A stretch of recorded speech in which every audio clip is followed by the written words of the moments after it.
Broke Ride Media.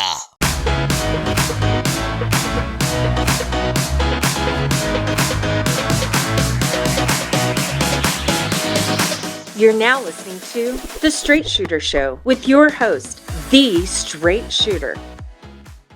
All right, welcome to The Straight Shooter Show, and thank you for taking the time out of your day to spend with us. We've got a great caller today, longtime follower. I don't know what she wants to talk about exactly, but I know she comments on all my TikTok videos, and so I'm going to look forward to talking to her.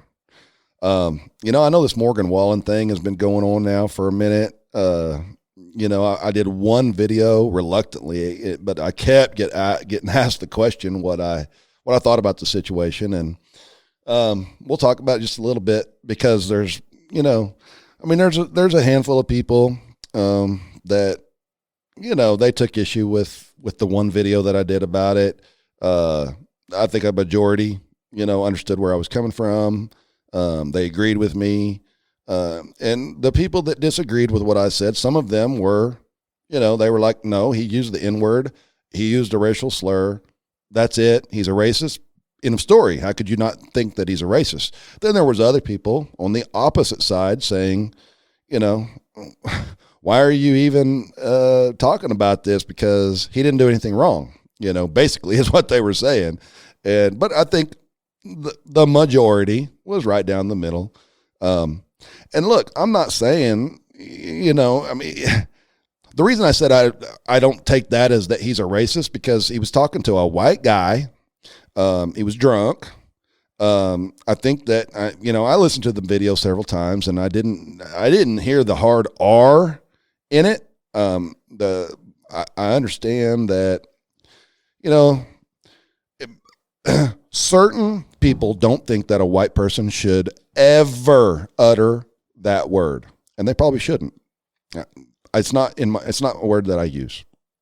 But the way that it was kind of in the way I heard it coming out of him about his friend to his friend. It was not a racist, racially motivated use of the word. It was more of the broski kind of, use of the word, just like a black guy would use with another black guy. Should he be using it because he's not black? I don't know. And I don't get into all this rap. People say, well, all the rappers use it. Well, yeah, they do, and I guess that's accepted, I guess. But then I also had people commenting, well, you don't see, white rappers using it. And that's not true. That's not true at all. And people said, well, Eminem used it, but he got, basically reprimanded for using it. I don't know that he ever, suffered any consequences for using the word. And Lil Dicky uses it all the damn time. And he's just a tall, Jewish white guy. He uses that word all the time. Does he really? Oh, yeah. No kidding. Yeah. Why should he, because he's white. He shouldn't be using the word. Well, here's the deal. When did intent stop mattering? When did intent start mattering? I had a black friend growing up. And I was more of whenever I was in my 20s, I had a black friend. We were really close. I didn't grow up around a lot of black people. And so whenever I met him and we started becoming close, he could tell I was uncomfortable, like how I should act around him. So he didn't tell me this, but he was trying to break the stigma with me. And he was trying to get me to call him the N-word. Yeah. Because he wanted to show me that, hey, man, you don't have to be uncomfortable. We're just friends. Stop being weird around me just because I'm black, like around his family and his sisters and his group of friends that were all black and stuff like that. Yeah. He wanted me to call it to break the stigma. It's just something that I was uncomfortable with always. I don't like that word. And he said, don't put the ER on it. I'll backhand if you put the ER on it, but you can call me with the A on it, end of it. And he did almost every day he would tell me to. Yeah. And I just refused to because it's something that makes me uncomfortable. But at the same time, I do not think someone should get canceled. Now, okay, you remember that? You remember that guy that was on Seinfeld? That Kramer, remember Kramer? Yeah. So he did. It wasn't too long ago. I'll show you the video after this. But there's a video of him where he was doing stand-up comedy. Mm-hmm. I say not too long ago. It was probably like 10 years ago. But Yeah. and he started using the N-word to his audience and Right. was being an idiot. He was high on cocaine, and his intent behind that word wasn't good. Right. Cancel that guy. Yeah. I get that. Yeah, sure. I get that. He was being hateful. He's being weird. Cancel that guy. Or like, remember David Hasselhoff? Yeah. Or Dog the Bounty Hunter? Yeah. Those guys that got drunk and said something out of hate. Yeah. And Dog didn't want his girl dating a black guy, so he was calling him an N-word. Cancel that guy. Yeah. I get it. Yeah. I get it. But Morgan Wallen? No. I said in one of my comments on the video that I did that, you show me a video of him talking to an individual and using that word in a hateful manner, like directing at somebody, I'm going to change my stance. Because I have no tolerance for hate, for hate. I mean, without damn good reason. Yeah. And, hating somebody because of the color of their skin or because of how they worship or their gender or anything like that. I got no tolerance for that, No. So, I mean, I know I lost some followers over my stance, but you can't have a stance. You cannot have a stance on anything without pissing people off. Yeah. You just can't. I think, like I've told you this before, just be yourself. People love you for you, and if they don't, then who cares? Yeah. Like our episode Unfollowed. Like, yeah. We don't want anybody if you don't love us for us. I try to be so inclusive in my TikToks, and why I typically shy away from, taking a stance on certain social, things, because my goal on TikTok and on this podcast is not to come out and tell people what my stance is on a particularly social issue, because that's irrelevant what my stance is. My goal is to give guidance and advice in real life, and so if I am turning people away because I have a stance on something that's not in line with theirs, first of all, I mean, people that are turning away from me because my stance isn't exactly like theirs, they're probably not going to take my advice anyway, because unless it's what they already believed, and then they're going to do it without me telling them to do it. So maybe I should stop. Maybe I should just start, spilling my stance on everything. I think you should. But, man, I don't know, man. I think I just want you to be yourself. That's what I would ask you to do. Well, myself is I want to help as many people as I can, and regardless of what their race or sex is or religion, I don't care what any of that stuff is. That's true. I just want to help you. I know that's true with you too. Like, you don't care if a person completely disagrees with you, would give that person the same advice as you gave someone that's views were exactly in line with you. Yeah. 100%. That's good. That is a goal of yours. And if people can't be mature enough to see that, then that's fine. But, okay, so answer this. Now, would you consider this a weak-minded mindset of me? Because my mindset on it is kind of like, I don't think the word should have so much stigma on it, but at the same time, because there is, just don't use it. What's the point of using it? Yeah. Just don't use it. Well, in a black person that it's very offended by the word being used by a white person. I'm not a black person. I can't, I don't know. The stigma that comes along with it, means something maybe a lot more to a black person than it does to me.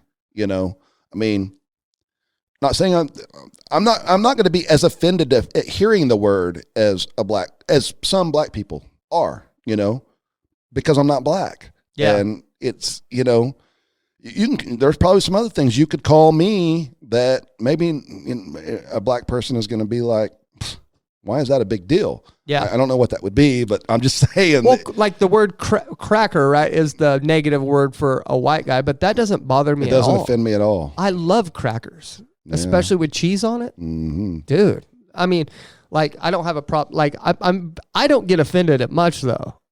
You know what I mean? So yeah, I don't either. And I've got a lot of black friends that,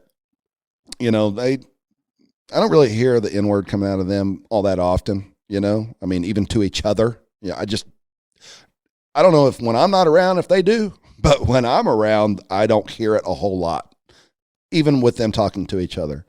But I do have this one black friend that I've worked with him for 11 years, and I called him up and was just checking on him. I don't remember what the circumstances were.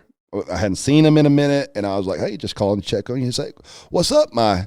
And he called me the N-word with the A on the end. Yeah. And I didn't really acknowledge that he said it. I just carried on with the conversation. But I got to tell you, it almost made me swell up inside, kind of puffed my chest out. Like, yeah, he called me that as, yeah, I'm part of the group, I'm part, he respected me enough to call me that. I'm his, I mean, it's like a respect thing. So, yeah. And, I've had him and his wife over. The first time I had them over for dinner, his wife, I don't know why, but she wanted to talk about race relations I let it go for like 15 minutes, and I finally just shut it down. And I was like, not sure how this conversation got started, but I didn't invite y'all over here for dinner to talk about race relations. I invited y'all to dinner because it's my friend's birthday and we're friends. And I don't need to talk about race relations just because I'm white and y'all are black. I just want to talk to my friends. So, and that just shut that whole, how black people feel versus how white people feel. Yep. I don't need to talk about that. Yeah. You're my friend, and that's all that matters. Yeah. And so I feel like whenever I get around my black friends and stuff like that, I feel like there is stigma that they'll do something to break it. You see what I'm saying? Because they're saying, you're cool with me. We'll break the stigma right now. That way we can go on about it. Right. Do you know who the Hodge twins are? Love them. I think they're hilarious. They posted a funny video that had me rolling this morning. They're like, because they're black, if for the listeners that don't know, but the Hodge twins are black, and they're black conservatives. Strong conservatives. And they posted a video on the Morgan Wallen situation. They said, man, I don't see why people are so mad at Morgan Wallen. And that word, I don't see why black people are so mad. White people invented the word. They said white people invented the word. They ought to trademark that and sue every black person that says it now. Because they said white people invented the word, but now they can't use it. And they think that's messed up. They're messed up. They got a point that really all of this is just silly and immature is what it is us saying that one noise is more offensive than another noise that's coming out of someone's mouth. Yeah. So. But at the same time, I'm not going. I mean, people. If a black person is offended by it, then be offended. I'm sorry. I'm not. I've never made excuses for Morgan or anybody else. Nope. It is. I'll never say it, even if it becomes okay someday. It's not a word that's going to enter my vocabulary. It's an unnecessary. It's an unnecessary word. But I still don't believe that he had any ill will or ill intent, and I think that he was. I think he was just mouthing off to his friend, drunk. And, and I maintain he needs to get control of himself. In general, he needs to calm down, stop drinking so much. Yep. And how could you support someone too that has videotaped him for months, trying to catch him do something for monetary gain? Yeah. How could you respect that in the first place? What the hell is that noise? Morgan Wallen earned his money. You see what I'm saying? I think it's something on the computer. Yeah. But he earned his money, and that's how you're going to earn your money is by catching a guy that earned success by his hard work. You want to earn your money off of his demise. Yeah. You should be ashamed of yourself. Yeah. So anyway, you want to get to the phone call? Yeah, I'm ready. Okay. Let's talk to her. All right. So we got Amanda coming on today. She's a longtime listener, longtime follower. She comments on all of our stuff, and we love her to death. And so she's going to come on and tell us what's going on. So without further ado, Amanda. Hello. Amanda, it's Zach. How are you? Hey, Zach. How are you? Well, we're just hanging out, shooting podcasts, That's awesome. You know I'm how so it excited. is. I'm gonna try not to fangirl too hard, okay? Okay. You're a fan of me though, not Jason, right? Is that true? I'm a fan of both of you. Hey, Jason, I have a fan. She's just being nice to you. It finally happened. Okay, so I'm gonna just go ahead and kick it over to. Hold on. I gotta check and make sure we're going here. I have severe OCD, so I have to make sure we've got everything going. And then we're just gonna let you guys talk. We didn't go over the email, so we're just gonna let you describe what the email that you sent. Okay. Oh, okay. All right, Amanda. Here's Jason. So I see you Hi, liking. Jason. How are you today? I'm pretty good. I see you liking and commenting on all my TikTok posts, and I so much appreciate you. Well, here's the thing. I wanted to send you a video, but I'm like, I have a little bit of self-consciousness about me, but you're kind of like the trifecta dude for me. You're kind of like, so the way you talk about stuff reminds me of my dad, and my dad's been gone almost 7 years. So I'm sorry. you like the stories you tell and the way he like cracks jokes, like things like that. It's just like, it's almost like I have my dad like on TikTok, but, and then some of the relationship advice is really good. And I'm like screaming through my phone, like trying to give advice to these young people. What do you mean? What do you mean? Some of it? It's all fantastic. Yeah, every bit all of it. Yeah. And then you're kind of like a brother. My brother died last year, and so it's like you're like a brother to me, and I like listening to all your advice and all the things you say. So I try to comment and interact as much as I can, but well, I'm sorry. I'm a busy mom, and I'm raising a boy, so that's why I'm like, he's raising a boy. I'm raising a boy, about the same age. Let's see what he has to say about what's on my plate. Heck yeah, that's right. All right. So like he said, he did not read me your email. And so I'm just going to let you tell me what's going on, and I'll make some judgments based on what you tell me. Okay. Well, so my son's dad passed away. It's coming up really quick, 6 years, which is kind of hard to believe. And we were separated. We were still married, but we were separated. And unexpectedly, I kind of knew it was coming, but it just turned my whole world upside down. Yeah. So at the time, my son was 10. So I went through here in Tennessee. That's where I live. If you die without a will, property and assets and we have separate banking accounts and all that, but it all has to go into a probate. Right. And there was some money in, they put it in a trust. So, basically my son has a trust.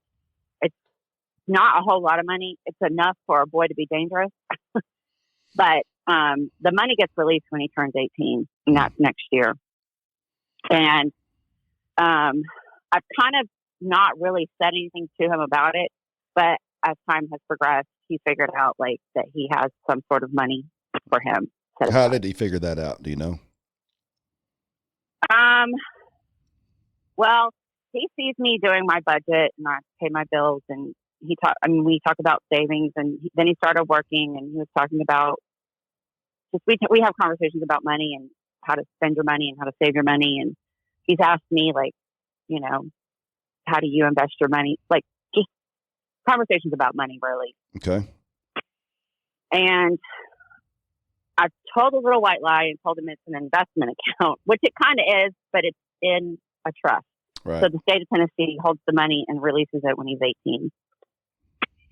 But it's coming up on a time where I'm going to have a conversation with him because he's going to be a senior in the fall, and he's talking about college or trade school or tech school and how are you going to afford it? And I really want him to use the money for his education, but I'm just kind of exploring some different options on ways to guide him into like investing it or setting some aside. I wouldn't have a problem if he wanted to like upgrade his car, something that's, cars are not valuable, but that kind of thing. And I've been mostly financially responsible. I own my home. I have 3 cars. I have, I take care of my business, but Right. I just don't want him to get this money or find out that he has this money and he's like, woohoo, let's go paint the town red. Right. Right. Like, no, we're not going to do that. So he's working So right that's kind of now. How does he handle his money that he's making right now that he's working for? Is he responsible with it? Yeah, he puts gas in his car.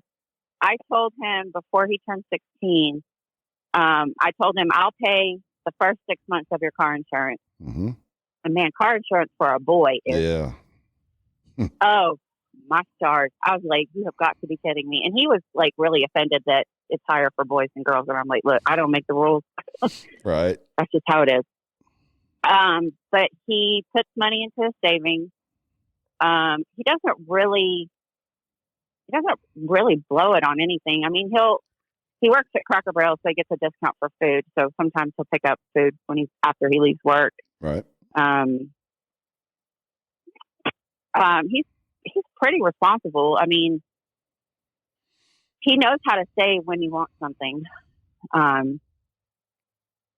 If he wants like video games or do something, like he actually saved up, and I helped him a little bit. He saved up enough money to build his own gaming computer, which I was like floored that he actually built it and it works and we don't have any problems, Yeah.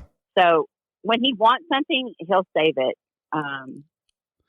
But I would say he's pretty financially responsible. So just because I think maybe he's seen me like sit down and do my budget, and this is what I have for the month, and this is what I have to pay, and right, that kind of thing.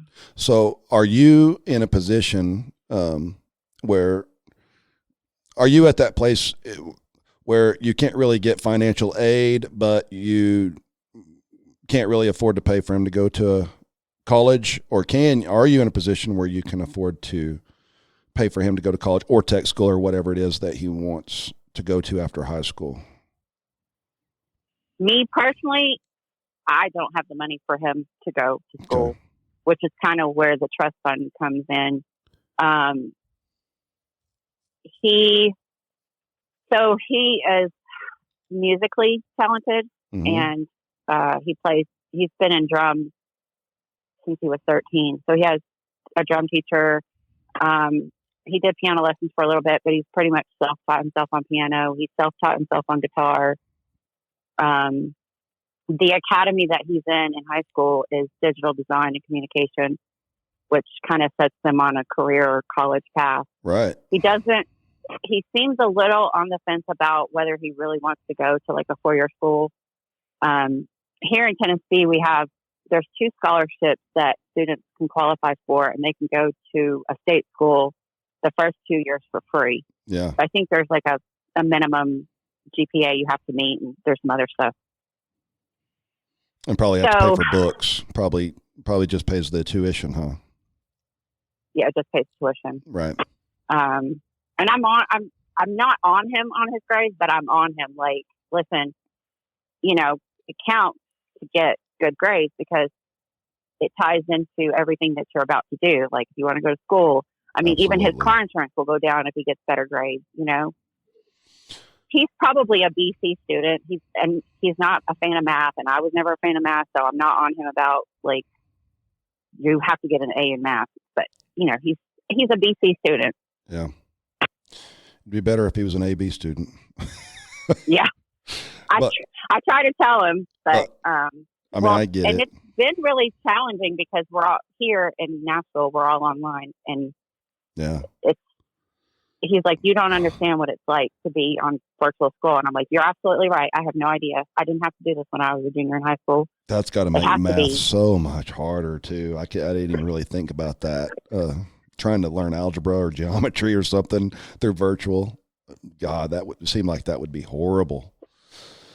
Yeah. So it's been a struggle this year for him for school just because it's all online. Yeah. Okay. Well, I mean, I'm liking the stuff that I'm hearing, that he is responsible with his money that he's earning, that he saved money to build a gaming computer. That's fantastic. He's paying his insurance. I did the same thing with my son. I paid his first 6 months. He's always paid the rest, since then. How's a kid supposed to have money to pay their first 6 months? They just turned 16. So I think it's a good thing for parents to do for their kids, is to help them get started. If he's already getting that kind of education in high school, with you said web design, music, like digital, he thinks he wants to produce and not write music, but produce and make music for people. But it's a really hard industry, even though people are like, well, you're in the perfect town. You live in Nashville, and that's true. But it's kind of like you got to know somebody that knows somebody to get your foot in the door. Is he social? Can he be social, or is he kind of? Oh yeah. He is. Yeah, he has a girlfriend. He has a couple of buddies that he runs around with. Okay. Well, that's how you get to know people. Be social. I understand what you're saying. I totally get what you're saying, but you got to start somewhere. Hell, look at that Trey Lewis. He showed up in Nashville and didn't really know a whole lot of people, and he's doing all right. He's still getting a start, but he's doing all right. I think he met a lot of other writers, and you know what I'm talking about, right? Trey Lewis. Yeah. There's another guy on TikTok that I follow. His song went viral on TikTok, and he's a country artist, a young guy, and he just moved to Nashville, and I follow him. He's got a really good song out there. What's his name? You remember? Andrew Janokos. I'll have to tag you or send you his videos. But but I'm pretty sure I follow him too. I think I know what you're talking about. Yeah. Okay. At any rate, it's fun to see these kids, these young guys come and make music. Even the girls too. I see some ladies on there making music and making it big. So I agree. Fun. It's awesome. It's an awesome platform to help these musicians do that. I really think that you really need to, sit down and just have that conversation with your son. That look, he's going to be a senior next year, right? Yeah. So, I would sit down sooner rather than later and say, look, here's where we're at. I really can't afford, if you choose to go to college. I think if he's getting 2 years paid for and all he has to pay for is books, I would urge him to do that. At least get the 2 years that's paid for, because if he waits, wait till he gets to be in his late 20s and he's like, yeah, maybe I do want to go to college. Well, then he's got to start at zero if he doesn't do it right now. So I would really urge him to, take advantage of those 2 years he's getting for free. And I would try to help him, pay for books as much as possible. And even if let me back up. I would sit down, I would have the talk with him and say, look, we need to talk about money, because, I can't afford to send you to, a 4-year college, but you do need to take advantage of these first 2 years, because it's there, it's free, and you never know what you might need it for down the road. But as far as the money that you've got, coming to you when you're 18, we need to kind of make a plan for that now. Because if you're going to utilize that money for, college, if you're going to go on after the 2 years, or if you're not going to go on after that 2 years, what is the plan going to be? And again, I don't know how much money he's got, and I don't need you to tell me, but if it's not going to be touched, if it's not going to be utilized for college or something right after high school, I would recommend, and I'm not a financial expert by any means, but I would recommend putting it in some kind of CD or something that's going to pay, some kind of interest over a few years, so that he's not touching it. He's not messing with it. And I would get that in his head now that I realize it's going to be released at 18, but Let's let it make more money by doing this with it, because you don't really need it at that age.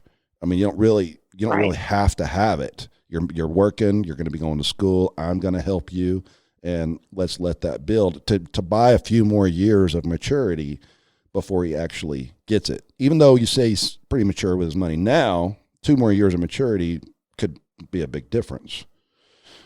Yeah. I'll also say that I know a kid that, well, he's not a kid now. He is a kid to me. He's 30, but his father had passed away when he was very young, and I think there was like $15,000, and that was going to be available to him when he turned 18. And he didn't go to college or any kind of trade school. Well, he did. He became a welder. I mean, he went to welding, classes and became a welder. He makes real good money as a welder. But the point that I'm making is he got that $15,000 at 18 years old. And anytime his balance got below 15,000, he would panic. He would be like, okay, I got to get that money back in there. He bought a house. He fixed it up. He flipped it. He bought another house. And he utilized that 15 grand as it can be for somebody young, it could be a huge head start for them. This kid now, he's 30 years old. He lives on 5 acres right on the river in like a $300,000 house that's paid for at 30 years old. And it all started with that $15,000 head start that he had. He was smart. He utilized it correctly. So the reason I'm telling you this story is because just because he's 18, if he's responsible and he has a plan for whatever amount of money he has, it could propel him into a very, secure situation, by the time he's 30, like it did this other kid, Yeah. Yeah. I think the most important thing is make money while you sleep. Exactly. Have your money make money while you're asleep is the theme. Right. I think the most important thing is to have that conversation now. I wouldn't wait and, wait till he gets close to 18 or turns 18 and then surprise him with the conversation. I would have it now. And, like I always say, use the right tone. Say, look, we just need to talk. This is something that's been on my mind, and, we need to come to an understanding so that we have a plan. I want what's best for you. I want what's best for you. And we need to have a plan. So let's talk it out and let's form a plan together. And I mentioned also in my email, which you didn't read, but it's okay. So I have a life coach, and my life coach sees him once a month. And I had a conversation with my life coach about, like, I really need to have this conversation. And he was like, yeah, you have to. It's going to be really important for him to understand, like, you just don't get this money and life is better. Like, you really got to be smart and make good choices. And he agreed to sit down with me and, like, support me through that conversation. Not that I, like, necessarily need it. I can have it on my own, but just for him to have, like, a male perspective of, like, your mom is just not blowing smoke up your butt. Like, she really wants you to do something, right, value, worth, that kind of thing. Yeah. Well, I think that's great. I think that's a great idea to have. If he's willing to do that, sit down and let him have that male's perspective. And for that matter, let him, after the fact, after you talk to him, let him listen to this episode. Yeah. And he'll have 2 men. I was planning on sending it, because I told him this morning, I was like, I have a really important phone call. And he's like, who are you talking to? I was like, mind your business. I'll tell you later. I've got to talk to a random man this morning. Don't interrupt me. Yeah. And he hates that I'm on TikTok. He, like, rolls his eyes and he thinks I'm like, he calls me a basic white mom. I'm like, I'll embrace that. I'll embrace basic white mom. He probably thinks, if he ever saw mine, he'd probably think I'm cringe. My son tells me some of my stuff is cringe. But he says he's not embarrassed by me either. So I guess I'm doing something. Yeah. Yeah. He's a good kid, and he's fun, and, at least he likes to hang out with me, and he worries about me, which is nice. Yeah. Yeah. It sounds like y'all have got a really good relationship. Yeah. We've had our challenges. We've walked through some deep miry clay, but I've always told him, my goal has always been to be a better mother to you than both of my parents were to me. That, like, to have conversations, be open, be honest. Yeah. Don't hide stuff. Don't be secretive or sneaky. And that's where I think I've done a pretty good job. Yeah. And listen, you had a TikTok the other day about having kids have male role models or female role models. And I was like, preach it, boy, because it took me a while to understand that. But I guess my son was like 11 or 12, and I signed him up for Big Brother, Big Sister. Yeah. And it took a while. It's not, guys are hard to find to be big brothers in that organization. But he finally got a big brother, and the guy was super cool and really took him in. It's a year-long commitment, and they did stuff together, and he really enjoyed his time with him. And so I would encourage any single mom, if you can, try to get your kids a Big Brother, Big Sister, because they do a really great job.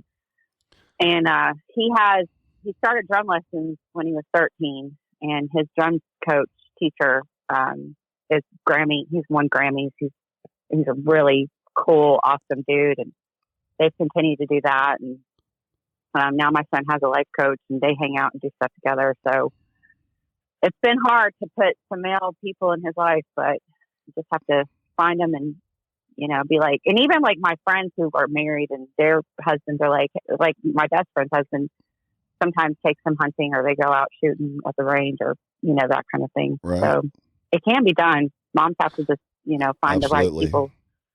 I'm glad you brought up that Big Brother, Big Sister, because it's really not even an organization or anything that I've thought of recently. But, I'll maybe look into that a little more, and maybe something that I want to, push a little bit more when I'm talking on that topic. Because I really hadn't even thought about it. It would be really good. And even I told my son, when you get a little bit older, maybe 18, 19, 20, it would be really good for you to be a big brother. I mean, you go hang out with a little dude, and you guys go eat or go bowling or we can't go to movies right now, but maybe by that time we can get into a theater and, just do dude stuff, and my son skateboards. You can show a little kid, how to skateboard, and, you're an only child. So you have an opportunity to be a big brother, and male big brothers are really hard to find. It took over a year for him to get placed with one. So, yeah.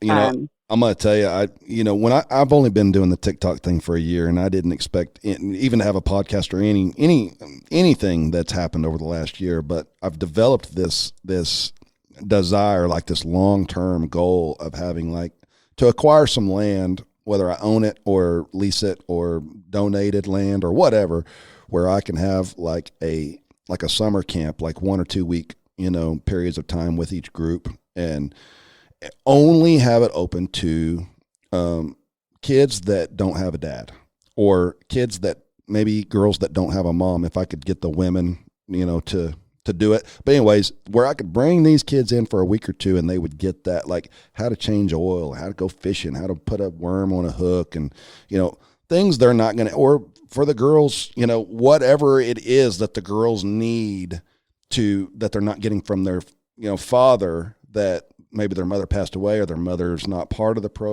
not in their lives, whatever the case is.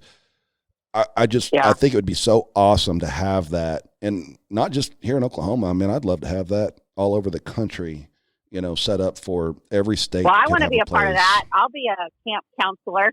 Hell yeah. Call it Camp J. No, because growing up, my dad, I would watch my dad change oil or, do certain things, and, maintaining a house on my own. There's been things I come across. Last year my stove broke, and I was like, dang, what am I going to do? I can't afford a new stove. Right. I figured out it was the heating, it was the element. And so I Googled and I researched, and I just ordered the part, and I was like, I'm going to fix my own stove. And I fixed my own stove. I was like, I can do hard stuff.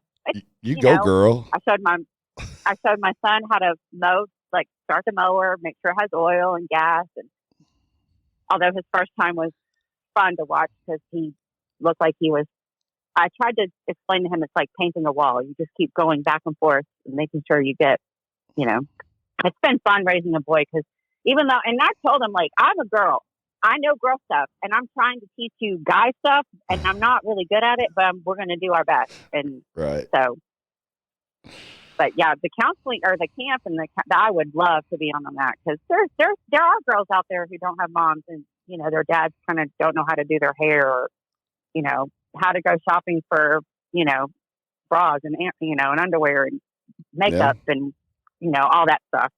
Absolutely. Absolutely. That sounds like a really great idea. All right. Well, I think you already knew what you needed to do. You just wanted to talk. You knew you needed to have a talk with your son. I know. It's just nice to have, like, you're like I said, you're like the trifecta dude. You're like the dad, you're like the brother, you're like the uncle. Well, as you kept on talking, when you said trifecta, I think my head grew about about 10 inches more around. I'm like, that's right. Oh, it literally grew. I actually sat here and watched it grow. Yeah. It's like, I'm the trifecta, Zach. The trifecta. Yeah. I really wanted to tell you that. I was like, good God, don't say this, Amanda. Don't say this is not what we need him to be thinking right now. He already thinks he's the shit. So he is the shit. He man, sitting here and we're friends now, and just hearing him respond to these callers and stuff, I'm like, I don't know where he comes up with this just off the cuff. And there is a reason why I don't read the emails to him before he gets here in most cases, because I want him to be able to hear your story firsthand. That way he can develop that relationship with you on the phone and then answer it without it being prepared, because that's what podcasting is all about, right? It's about getting an honest response and not having this TV show quality where you prepared for it and then you get this generated response. So it's really the same thing when I do those TikTok videos. Whenever I'm answering, now if I'm not answering a question, it might be kind of scripted and I really put a lot of thought into it. But when I'm answering somebody's question on TikTok, I read the question and I'm like, I'm going to speak to this. I need to speak to this right now. And I just turn the camera on and start talking to that person about whatever it is. I hate the 60-second thing, though, because I want to talk so much longer. He's done it before where we'll be sitting here in the middle of a conversation, and next thing you know, you look away for a minute, and he's over by the pasture recording a TikTok. I'm like, God, Jason covered about 100 yards there in 15 seconds. So that's the thing about TikTok is, like, you can only comment so many words, and, like, that can be a little frustrating. Yes, for sure. Well, I was going to say, right now I'm in a season of singleness and solitude, which I think is where God wants me right now. But when I feel like I'm ready, I may call you back and give me some tips, because 100%. Dating in your 40s sucks. Yeah. It sucks. Yeah. And we do want to know how the talk went, and we'll email us back after you have the talk with them. And we want to update on it, and we'll post it on here if you want us to. If you don't want us to, you got to let me know if you don't want it. But for sure will. We'll the listeners love to hear updates on stuff like that. So for sure.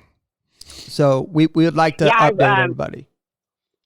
Yeah, I listen to you on Wednesdays. I work Monday, Tuesday, Wednesdays, and usually I'm like, oh, it's Wednesday. I get to listen to podcasts while I'm working. So it's like I listen to a lot of podcasts while I work. So I'm always looking forward to Wednesdays. Good, me too. Well, thank you. We see every comment. We see everything that you do, and we definitely appreciate you, Amanda. Yes. Yeah, I appreciate you guys. Y'all are awesome. All right. I think we're going to wrap this call up. I'm going to close out this show, and all right. I really will look forward to hearing back from you and hearing how things go after you talk to your son. Okay. I'll keep you guys updated. All right. Okay, Amanda. Thanks, guys. All right. Bye-bye. Bye. Bye.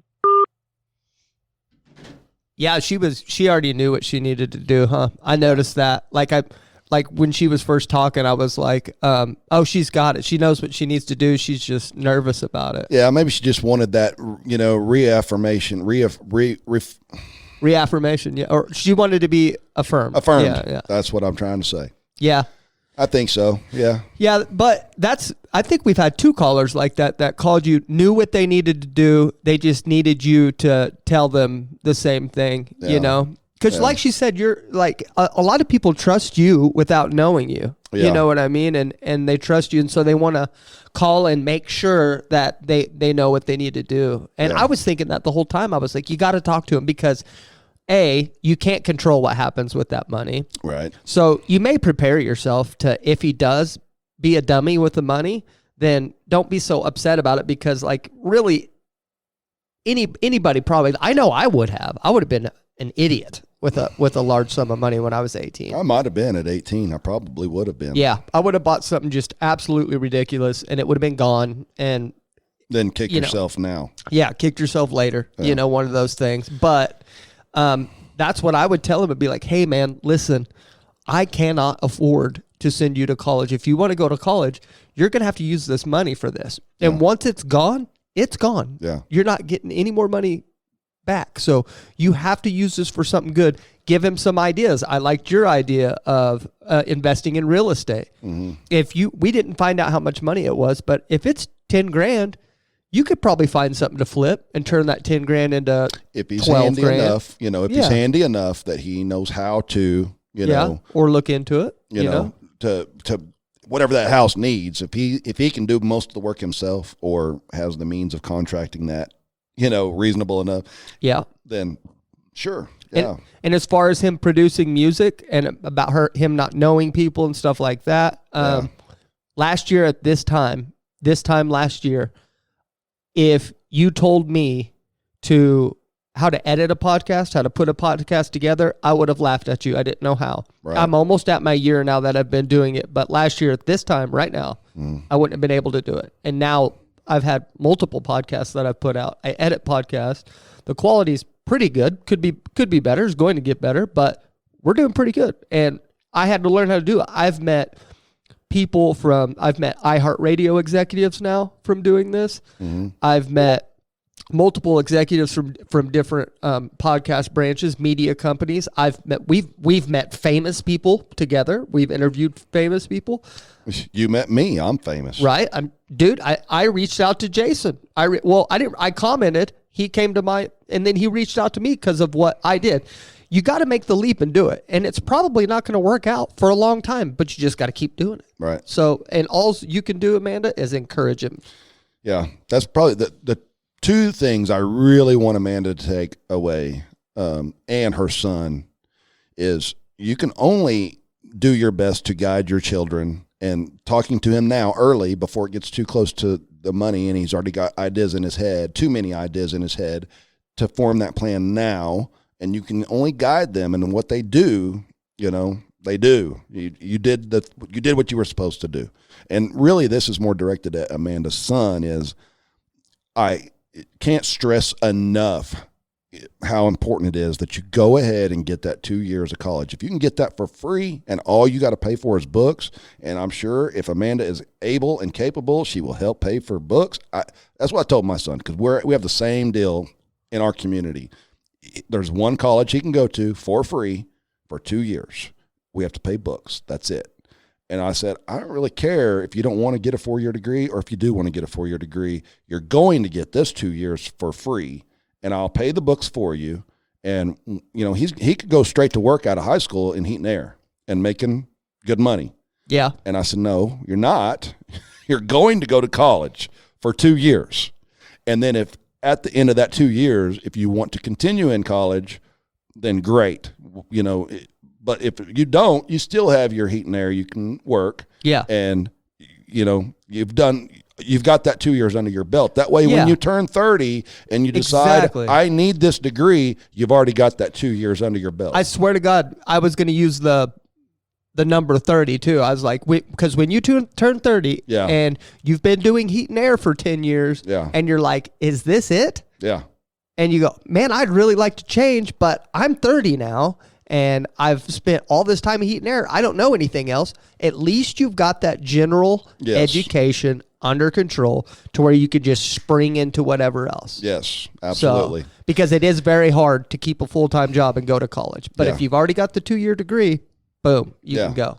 I would say anybody that's in the community, state, city, whatever it is, anybody that is coming out of high school that is being offered free college, like a lot of places I've heard that you can get the first 2 years free at a lot of different places.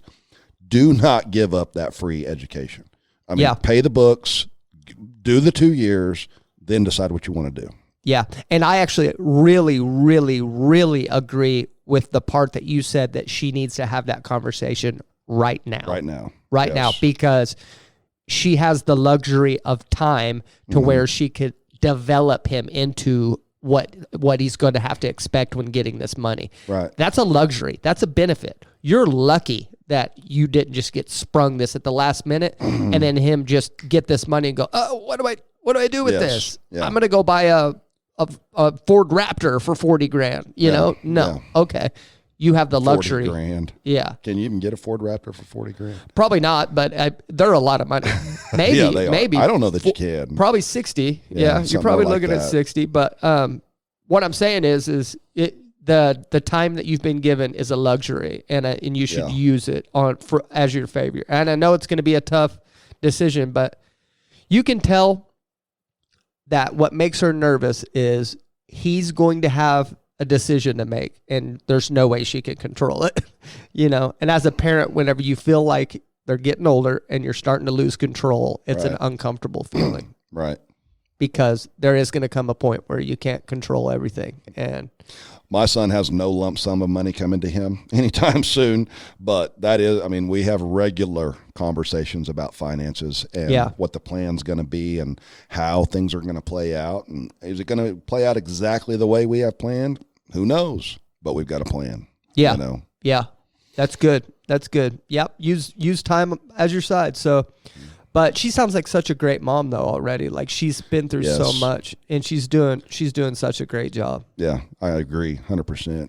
Yeah. It sounds like they have a great relationship. So I don't think it's going to be, I don't think so either. As big a deal as she is, the pressure she's feeling, I don't think it's going to be, I think it's going to be such a relief once she has that conversation. Yeah, I think so too. And then and make that conversation, an ongoing conversation over the next year and a half or so. Yeah, every now and then an example pops up to where you can talk about a situation that you could use as an example of why this person misused their money and how you could do it better, or every example you get.